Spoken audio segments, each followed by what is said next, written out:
Hi guys, you'll have to forgive me if the audio sounds a little bit shaky in this video because I've literally just finished playing the game that you're seeing on the screen right now, where I've got a chicken dinner, a victory royale in Fortnite's Battle Royale game mode, and it is an incredibly tense affair. I've never played a game that keeps the tension up for as long as this game does.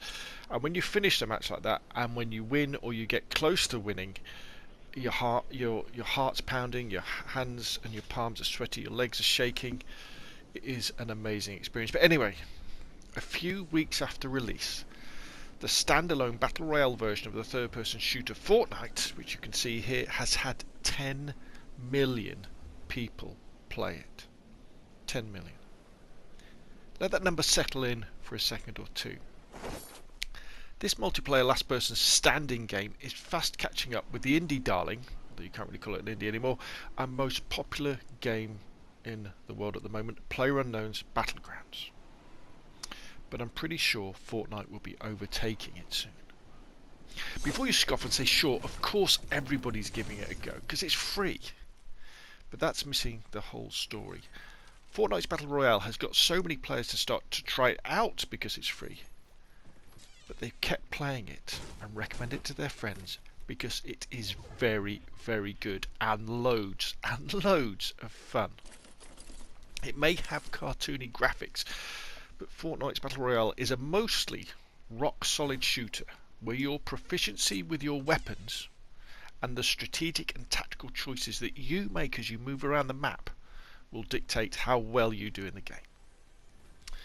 The level of tension, the heart-pounding, sweaty-palmed, adrenaline-filled, excitement-tinged with fear feelings you get when you're near the end of the game, when you're in the top 5 and the circle is really tight, is, in my opinion, unsurpassed.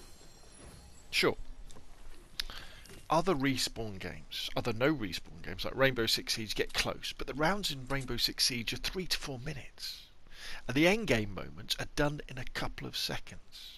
Now, I'm not saying that Rainbow Six Siege games aren't tension-filled, fueled experiences, but because to win a Battle Royale in Fortnite, you've got to find somewhere safe to land, you've got to scavenge decent weapons, you've got to survive for 20 minutes, you've got to manage your inventory, all the while trying not to get killed, and then finally you've got to win several gunfights at the end. It's a much, much tenser affair. Like I said at the beginning, all this scavenging, all this hiding, running and fighting wouldn't be any good if the game wasn't well made and a whole heap of fun to play, solo or as a squad with friends, when it is an incredible laugh. Now, because Fortnite's Battle Royale mode is so good, I've been watching videos about the full game mode, and to be honest, I'm itching to give it a go. Now, at the moment though, it's paid for. It's a paid-for game, but it's going to go free in 2018. But I tell you, if they did a proper PlayStation sale and did it for like 20 quid, I would be in there and I would buy it to give it out. Just so you know, the other mode is like it's a horde mode where you're fighting off zombies. Now, I think that Fortnite's Battle Royale mode is a game changer because it's flipping the current game publishing and monetization system on its head. PlayerUnknown's Battlegrounds could have done a similar thing. Its retail price is about $30 US, but as of October 2017, it's still only on PC, and it's being released exclusively on the Xbox, hopefully at Christmas. But amazingly, there's no release date for the world's most popular console, the PlayStation 4, so they've probably missed the boat. Because with a multiplayer game as good as Fortnite's Battle Royale, with this many players playing it, and you can get this game for free, why should we be spending $60 or £50 on games that aren't as exciting or fun? I think what will happen is we'll start to expect a much higher level of quality at a much lower price on games to get us interested, and then perhaps we'll drop money on other versions of the things. Take Call of Duty for example. I think what they should do is release the campaign or the zombie mode for free, or maybe a limited version of the multiplayer, or hey, a Battle Royale version of multiplayer. Let us play that bit they decide to give away. That will get us involved in the game. It will get us excited about it if it's good. And the people who really like it will spend the money on the other game modes or loot crates or cosmetics and that sort of thing. DICE's Battlefield 1 should have a free Battle Royale mode. I got no idea why they haven't already. DICE have got the maps, they've got the server technology already, so they need to get onto it and do a no-spawn, free-for-all game mode. We're all parachuting in with our World War 1 paraphernalia. The title of this video is Fortnites Battle Royale Changes Everything. And I think, and I hope, that what we'll see over the next couple of years is a return to the shareware model of game publishing. To get players interested in buying their games or goodies within these games, publishers and developers are going to have to release a large chunk or an important mode of their game for free.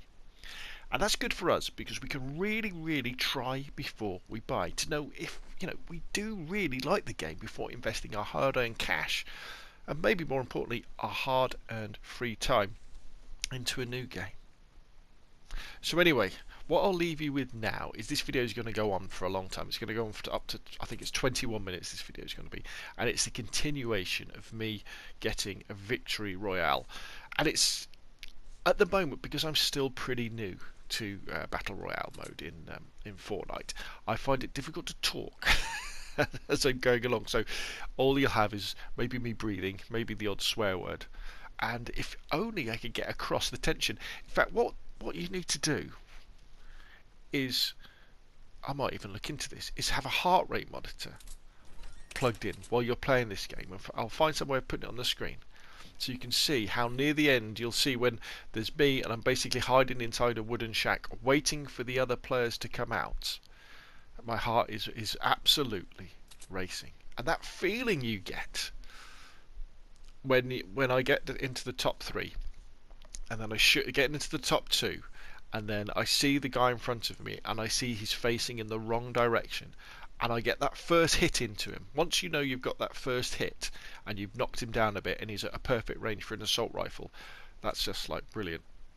Because this game was very tense filled, because although I've got a good range of weapons, I've got a good assault rifle, I end up getting a assault rifle with a scope on, which is cool.